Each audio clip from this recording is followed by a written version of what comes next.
বৌমা যদি সাউরি হতো, পেতল হতো সোনা,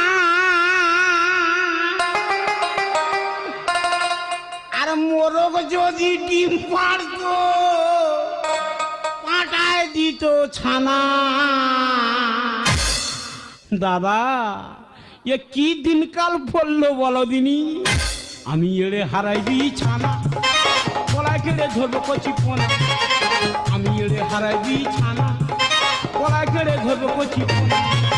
বৌমা যদি সাউরি হতো, পেতল হতো সোনা, মোরগ যদি ডিম পারতো, ফাটাই দিত ছানা।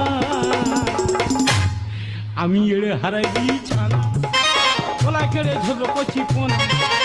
আমি এড়ে হারাইবি ছানা, গলায় কেড়ে ধরবো কচি।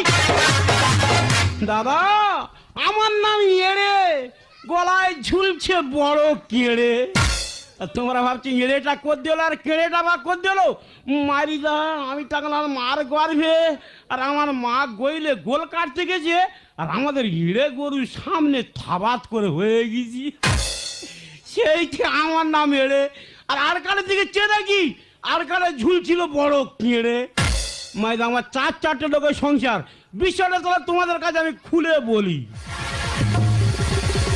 তাহলে আমার চারটে লোকের সংসার, যেমন আমার বুড়ি আর আমি, আর আমার ছেলে আর আমার বৌমা। দাদা তোমাদের সংসারে তোমরা আলাদা হয়েছো, আর আমার সংসারে আলাদা হওয়ার ভাবটা একটু অন্য রকমের স্টাইল। যেমন আমার ছেলে ছোয়ারে বাচ্চা কায়দা করে প্ল্যান করে আমার বুড়ি নিয়ে আলাদা হয়ে গেল, আর বৌমাটা আমার ঘাড়ে চাই বেঁধে গেল। মায় গায়ে খাটি কুটে পারি না, বৌমাটা খেটে খুঁটে আনে, কোনো রকমের সংসারটা চলে যায়। দাদা আমরা 1 বছর আলাদা হয়ে আছি, 1 বছর আলাদা খাচ্ছি, আলাদা শুচ্ছি, তাই বলে স্বামী স্ত্রীর সম্পর্কটা থাকবে না। শালা কি দিনকাল পড়লো বলো তুমি। মানে এই নিয়ে সবসময় টেনশনে ভুগছি। কেন জানো, আমাদের বুড়ি চেলা কাঠ ফাটা বাঁশ যা জুতার পাচ্ছে নে মাঠময় আমার ঘাবড়াচ্ছে। দুটো করবো তুই ভেন্ন ঘরে লোক তুই রাত 12টার সময় আমার ঘরে ঢুকে মুছানি মতো করিস। এ জানে নে আমি গইলে শুয়েছিলাম, এত মশা লেগেছে মারিদা ওর ঘরে ঢুকে মুছাইটা বার করে আর গায়ে জড়িয়ে ঘুমাই। আরে আমার মইদা বোন, তুই যদি মুছারি আনতে ঘরে ঢুকলি তাই এটা কি পরে আছিস? কেন আমার লুঙ্গি পরে আছিস? চোখের মাথা খেয়ে বোঝে চোখে 40 হয়েছে। তুই যদি ওটা যদি লুঙ্গি হলো তাই এটা কি? এটা হায় হায় রে, সে অন্ধকারে লুঙ্গি আন থেকে বুড়ি সায়া পরে চলে এসেছি। দিদি গো, এমন একটা মানুষের সঙ্গে সংসার করছি, জীবনে সুখ শান্তি বলে কিছু রইলো না। স্বামী স্ত্রীর মধ্যে কোনো সম্পর্ক নেই, 1 বছর হয়ে গেল আলাদা হয়ে আছি। রাতের বেলা বুড়ো যখন ঘরে আমার ঢোকে, আমি তো মুশারির মধ্যে ড্যাব ড্যাব ড্যাব ড্যাব করে তাকিয়ে আছি। বলি এতদিন পর বুড়ো যখন আমার ঘরে ঢুকেছে, তাহলে নিশ্চয়ই কোনো একটা অঘটন ঘটবে। আমি তো অবাক। বুড়ো যত এগোচ্ছে আমার তত আবেগ বাড়তেছে, বুড়ো যত এগোচ্ছে আমার তত আবেগ বাড়তেছে। দিদি তো এমন মানুষ, আমার আবেগে জল ঢেলে দিয়ে আমার ছায়া চুরি করে চলে এলো।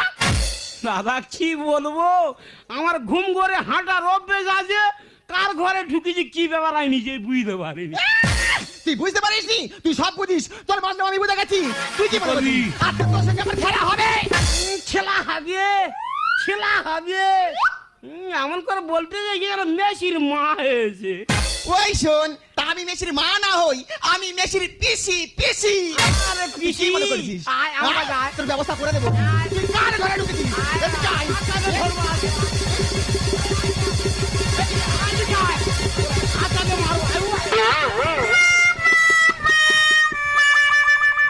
এই কাল লাগেনি ছাড়। বাবা বৌমা তোমার কি খুললো? তোমার শাউরি আমার বস্ত্র হরণ করেছে। তোমার ধরে এখানে কাদার মতো পিসতেছে, তুমি তো একবার ডাকবে, পুরো ছাগলের মতো টুটিটা পুরো মুড়ে আছি। বৌমা আমি তোমার অর্ডার দিচ্ছি, তোমার শাশুড়ি মেরে মাটি দাও। এই তুই শত্রুপক্ষের লোক হয়ে আমার বাঁচতে এসে তুই আমার বাচ্চার গায়ে হাত দিচ্ছিস মানে? ওই দেখ কোথাকার কে দুটো আমরা ভাতে দে। আরে দিদি আমার ভাতার আমি মারবো, তোর কাছে কই ভাত দেবো কেন রে? দিদি ও যাই থেকে লক্ষ্মী ছাড়া আমি আমার সংসার হয়েছে, আমার সংসারে জ্বলে গেল।